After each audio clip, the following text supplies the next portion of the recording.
A brief message from your friendly neighborhood editing Jordan. We tend to try to keep things pretty PG-13 around here, but this is an improv podcast.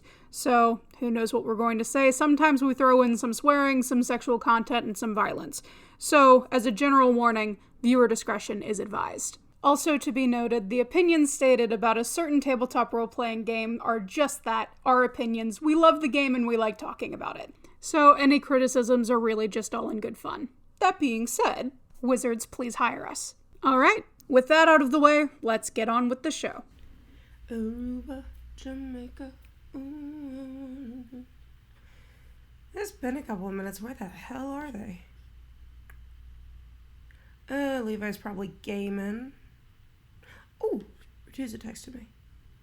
Don't forget we're at the... Oh, shit, they're still at the convention. Oh, okay. Okay, idea. Okay. I can make this work. I think I can make this work. Yeah. We'll be fine.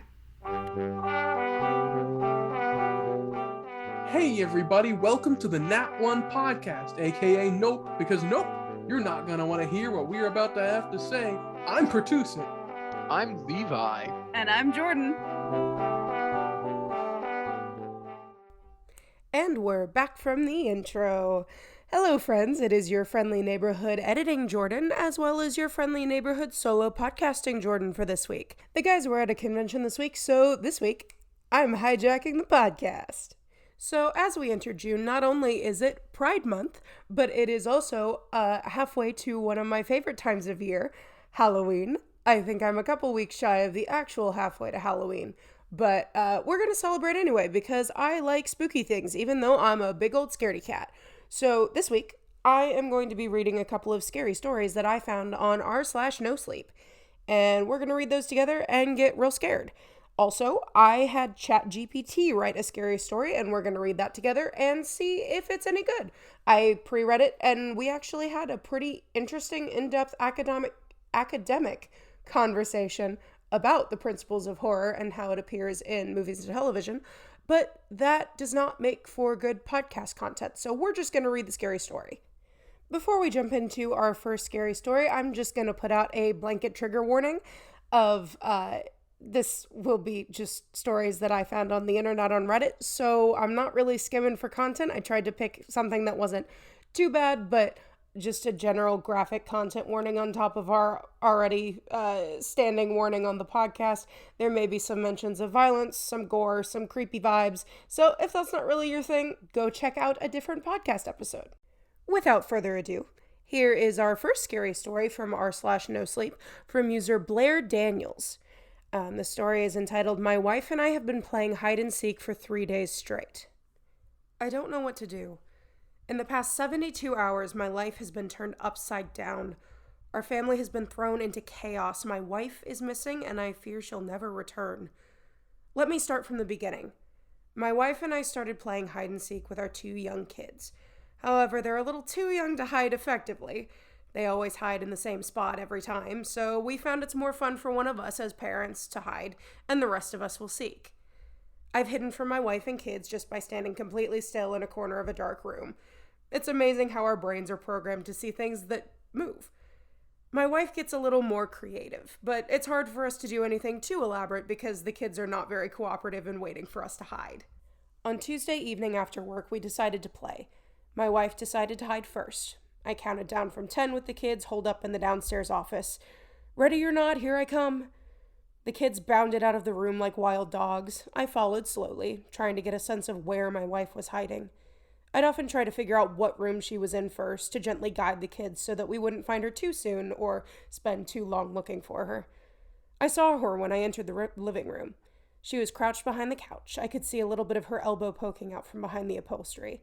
The kids walked right past her, too intent on checking the kitchen. I waited for them to return. As they walked back in and rounded the couch, I waited for them to squeal in delight. Except they didn't. Confused, I approached the couch. She wasn't there. Maybe I'd just seen a tag or something poking out, or maybe she'd moved her hiding spot.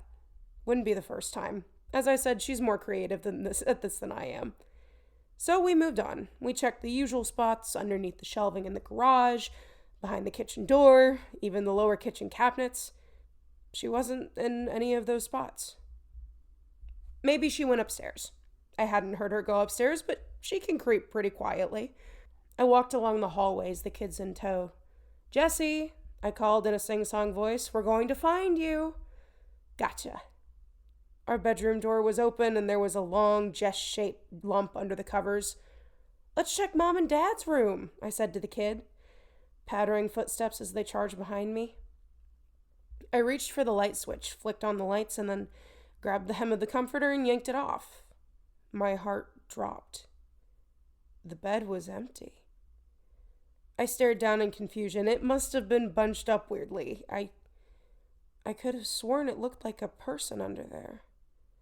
The rough shape of someone in a fetal position, legs bent back, curved. I backed out of the room. The kids and I went downstairs. "Jess," I called. "We can't find you. Come on out." Nothing. The kids lost interest. They bounded into the family room and began playing with their cars. I was about to call out to her again when I noticed the chain of the basement door was unlocked. Aha! As I approached, my heart hammered in my chest. I knew she was waiting on the other side, waiting to jump out at me and give me a heart attack. She'd done that before, too. I took a deep breath and swung open the door. She wasn't there. Damp air wafted up from the basement. I clicked on the light. "Jess?" I called out. No answer. "The kids aren't playing anymore," I called down. "And you shouldn't be hiding down there anyway. These stairs are too dangerous." Nothing. I turned about to close the door, and then something caught my eye. Black hair poking through the gap between the stairs about halfway down. She's hiding under the stairs. I stepped down. The wood creaked under my weight.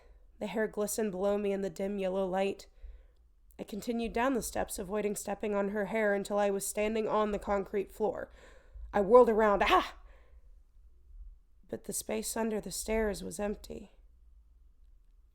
My blood ran cold. "Jess, this isn't funny," I shouted. "Stop playing games with me." A footstep sounded behind me. I whirled around. The naked bulb on the ceiling only lit half the basement. The other half, where we had rows and rows of storage boxes, was in near total darkness. But I squinted, trying to make it out in the murky darkness. Behind a stack of boxes in the corner. I thought I could see her standing there. I could only see her in my peripheral vision, like how you can only see dim stars when you're not looking right at them because of how your optic cells are arranged. I focused on one of the storage boxes, really stared at it. And when I did, I realized I could see her pale calves extending up into the darkness. And as I stood there, I realized I could hear her breathing. "I can see you there," I said, my voice wavering. Why are you being so weird? The kids aren't even playing anymore, so come out, please." Deep in the pit of my stomach, I knew there was something wrong. Something horribly wrong, so I chickened out. "I'm going upstairs. You can join me when you're ready." I headed for the stairs, but halfway there, the bulb flickered and went out. Total darkness surrounded me. I stretched my hands out, blindly groping into the darkness, and only fell on air. I practically pawed through the air, searching for something, anything. My fingers caught something. Hair. I screamed and yanked my hands back, and then I ran blindly into the darkness, but something glanced off me. I shoved at it. I heard a dull thwack, and I kept running. The side of the banister caught me straight in the chest. Panting, I felt my way up the stairs and climbed them as fast as I could. Then I locked the door to the basement and frantically ran to my kids.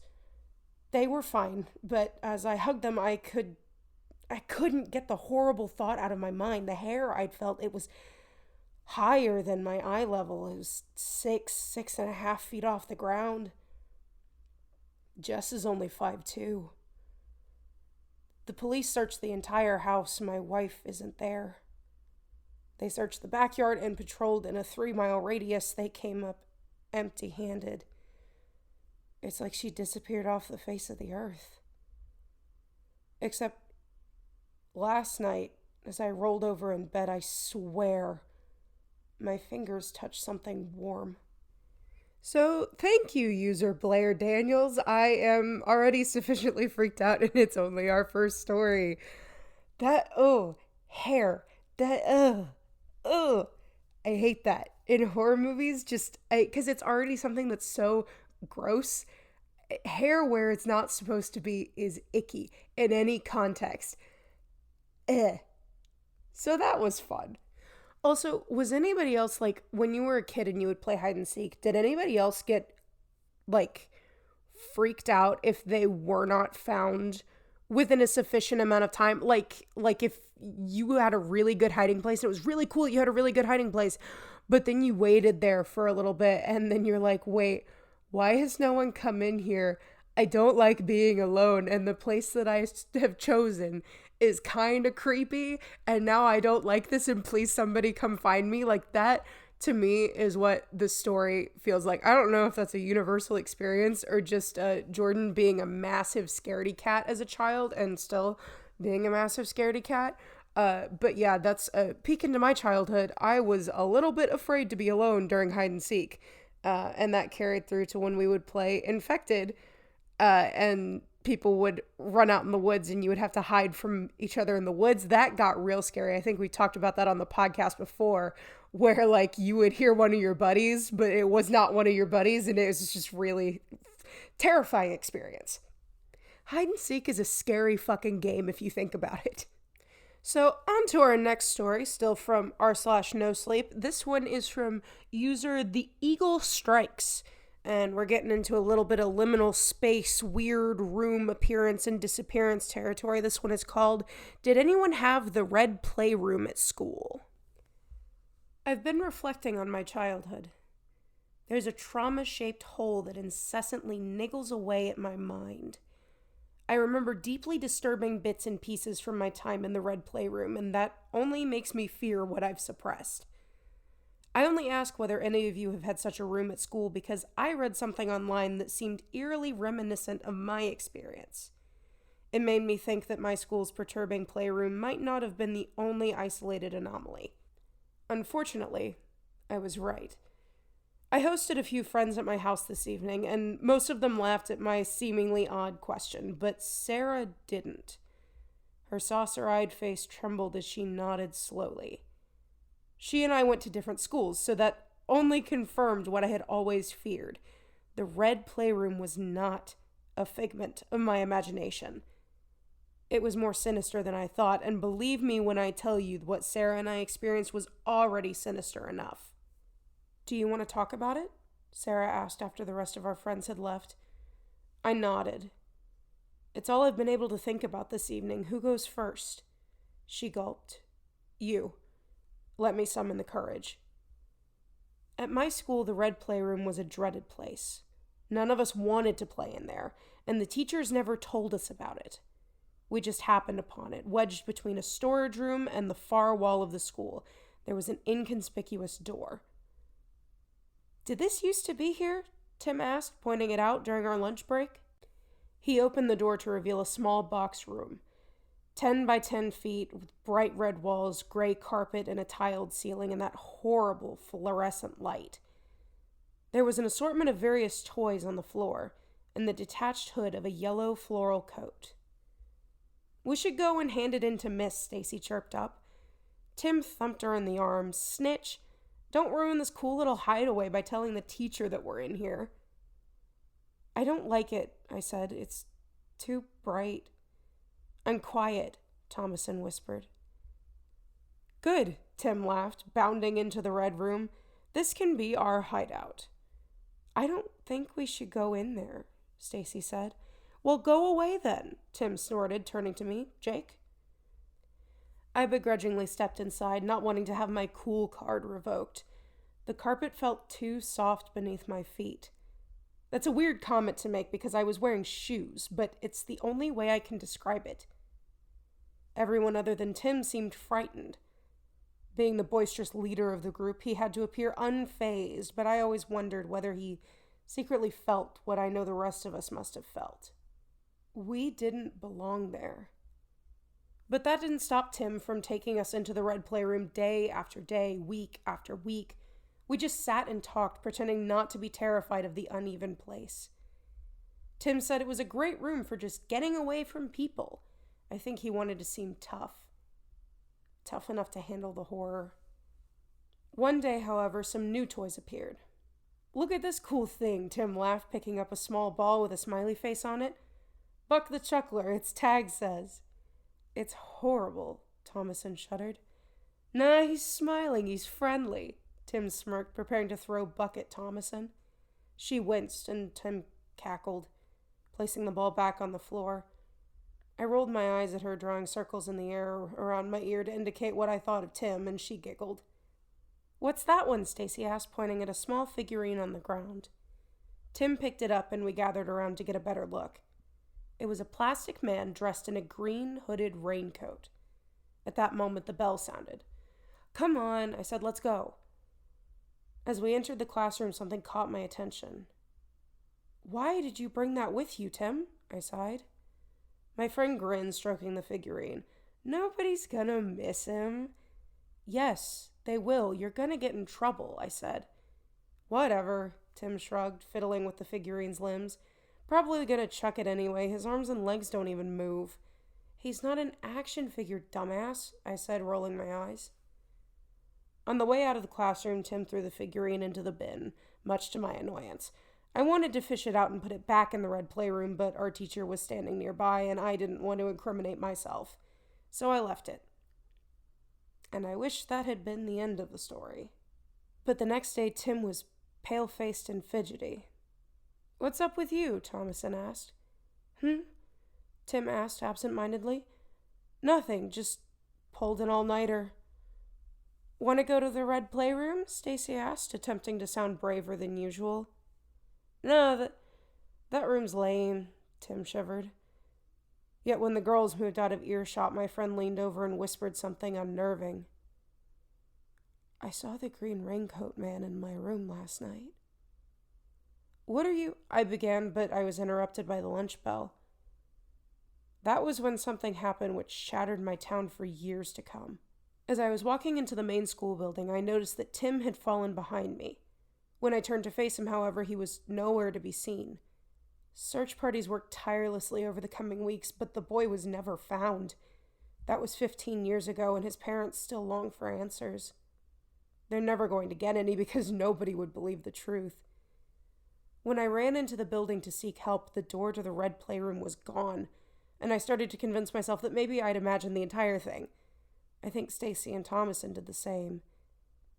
As I say, there are blank spots in my memory, but I'm sure our fear of the room stemmed from things we'd seen and heard, terrors that I have suppressed. I instantly knew the playroom was to blame for Tim's disappearance, and on the final day of primary school, 2 years after Tim's vanishing, I finally had confirmation. I was alone in the corridor, and I heard a creak from the far corner by the storage room. The door to the red playroom had reappeared, and when I tentatively pushed it open, I found myself facing something haunting in the center of the carpet. 2 figurines. The green raincoat man, and what looked like a miniaturized version of my best friend. While screaming in disbelief at what had become of Tim, I suddenly found myself in a deeper spiral of horror. The carpet began to tear, the long arms emerged from the floorboards, a life-size version of the eerie raincoat figurine. The slim man looked at me with a face too smooth and featureless to be real. Like the figurine on the floor, he seemed to be composed of plastic or resin. As his spindly fingers shot towards me, I screeched and fell backwards and slammed the door on his arm. But his fingers curled around the edge of the door, and I prepared to join Tim. At least he won't be alone in that evil room, I thought, frightfully sobbing. "Jake!" Miss Hall shouted. Hands pressed on the door, I spun to face the frowning teacher in the corridor, and just like that, I realized my mistake. The woodwork vanished from my fingers, and when I turned to face the wall, it was just that. A wall. I've visited the school numerous times over the past 15 years, but the red playroom has never reappeared. Tim is lost forever. After I finished speaking, Sarah's face was completely frozen. It's okay, you don't have to tell your story, I said. She shook her head. My friend did have a story, but she didn't tell it in words. She told it by slowly pulling a hand out of her pocket. This is Jennifer, she whispered. Sarah revealed a figurine of a small girl in a yellow floral coat. Thank you, user The Eagle Strikes. I really want to go through the comments and stuff of this post. I didn't get a chance to before I started reading. I glanced a little bit, but I didn't get to go in depth. I want to see what else people do with this because I think this is such a fascinating prompt. And I really like this one, even though it was a little creepy. I love all of them because they're creepy, and that's the point of this episode. But that was really interesting. I like the idea of having a group childhood suppressed memory. I think that's really fascinating. So yeah, liminal spaces are creepy, especially when you have children talking about them and when adults can't see them. Moving right along, our next story, still on r/no sleep, comes from user Girl from the Crypt. There's underscores in their places. This one is called I Forgot Why I Boarded This Train, and no one can tell me where it's going. Midnight. I just boarded the train. My phone battery is at 92%. The train is cramped. There's hardly any available seats at all, which I hate because now I have to sit next to somebody.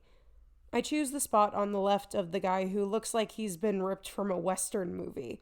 He's already fast asleep, and that's what I'm hoping to be in just a bit. Writing this down because typing helps me unwind. 12:26. There's just been a loudspeaker announcement, the first one since I boarded, which is kind of weird. Normally those come up every time the train arrives or leaves the station, don't they? Anyway, the voice was really strange, all deep and choky. I couldn't understand what the guy was saying at all. I'm having trouble falling asleep. I thought I'd be out like a light in a matter of seconds, so I'm a little disappointed. 12:51. I forgot how long the train ride is actually going to be. I keep trying to pull up my online ticket on my phone, but I can't seem to find it anywhere. Battery's at 83%. I'm texting with my mom to pass the time. 12:55. Mom doesn't remember I was going to board a train tonight. I was so sure I told her. She asked me where I was headed and if this was for work or something, and get this, I don't know what to tell her. I literally don't know. Where even is this train going? Why in the world am I here? I don't know if I'm amused at my own stupidity or if this is something I should be concerned about. I'm not drunk or high or anything. Is this what brain damage looks like? 12:59. I've been trying to ask around to figure out where the train is going, but nobody's telling me shit. I'm freaking out. I don't know what to do. I can't find anything about it online either. Something's very wrong here. The guy next to me still hasn't woken up. Battery's at 67%. It's emptying a lot faster than before. I can't find my charger. I don't know if I even had it with me. 1:02. I have no luggage. I can't remember packing. I can't remember waiting at the station. What the fuck is happening? 1:25. A new passenger got on. At least she claims she only just boarded now. I actually don't know how because the train didn't stop. She just walked into our wagon. She's shaking and crying, and she was looking for a seat. She's not talking to me exactly. She's simply standing in the aisle, rambling and sobbing. 1:38. I'm crying now too. As loud as the other girl, if not louder. I'm fucking terrified. This train isn't going to stop. I can't get off anymore. I think I get it. I don't want this. I want to get out. I want my mom. God, no. What did I do to deserve this? 1:56. The guy next to me just woke up. He's been stirring for a while now. I think I'm keeping him awake with my weeping. I grab him and I go, help me, please. For the love of God, help me. And he says there's nothing he can do.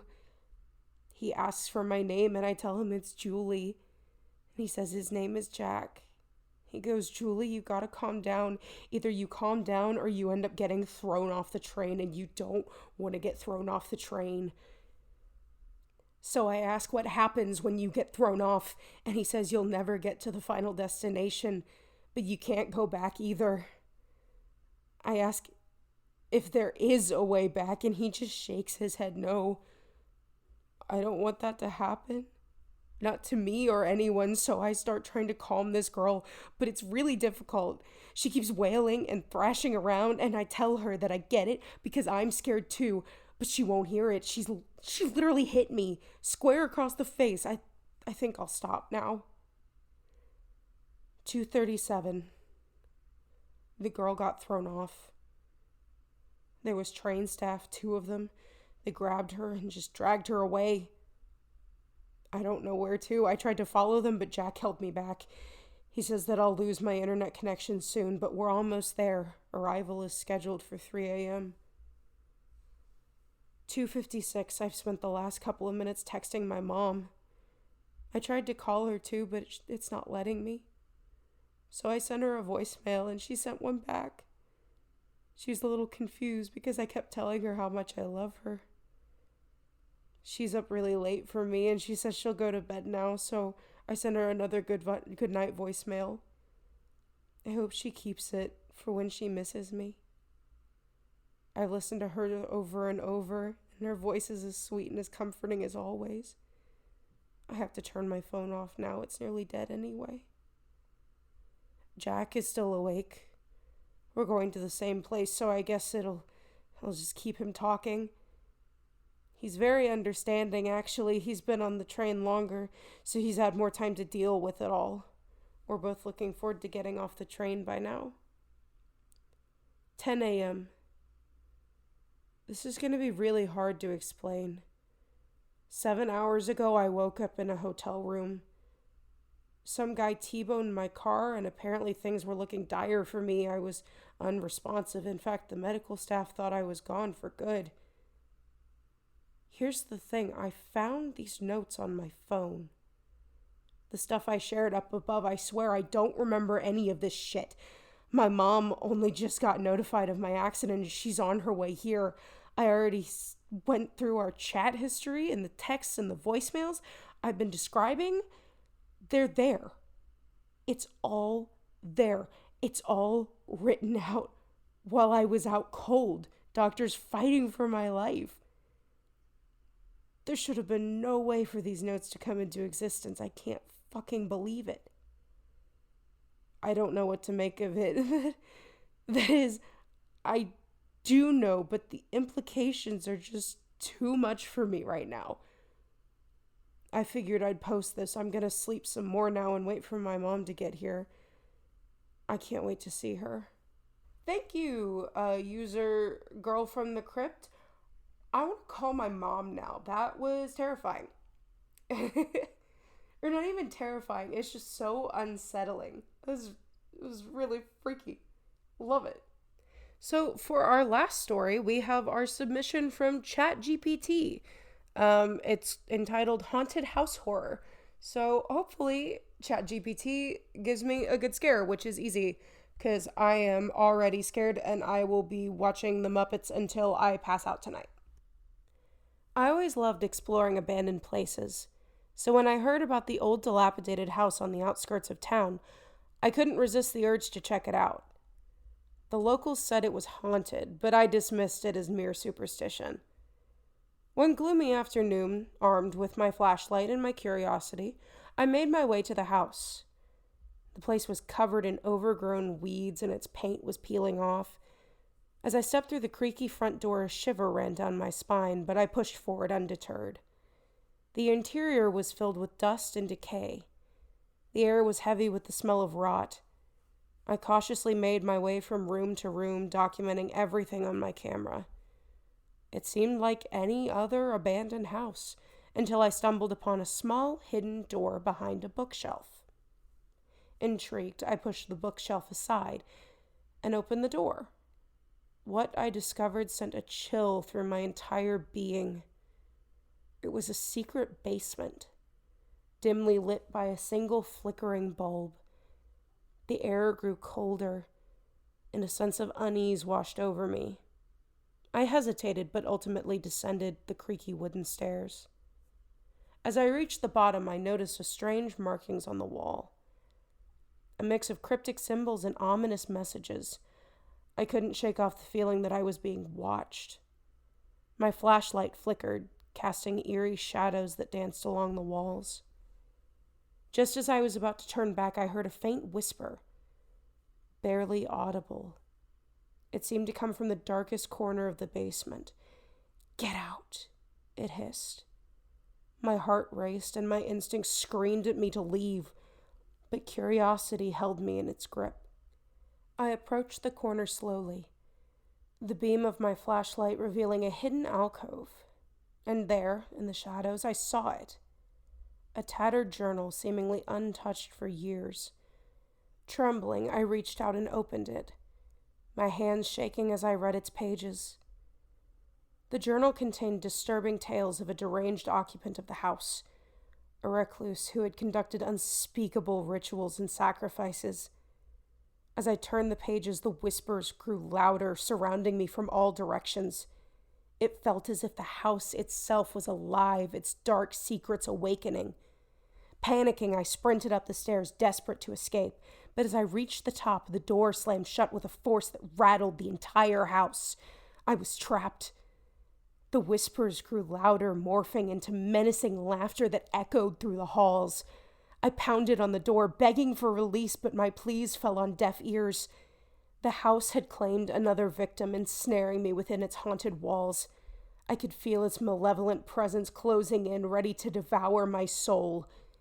And as the darkness consumed me, I realized the warnings were true. The old house was indeed haunted, and I had made a fatal mistake by entering its realm of darkness.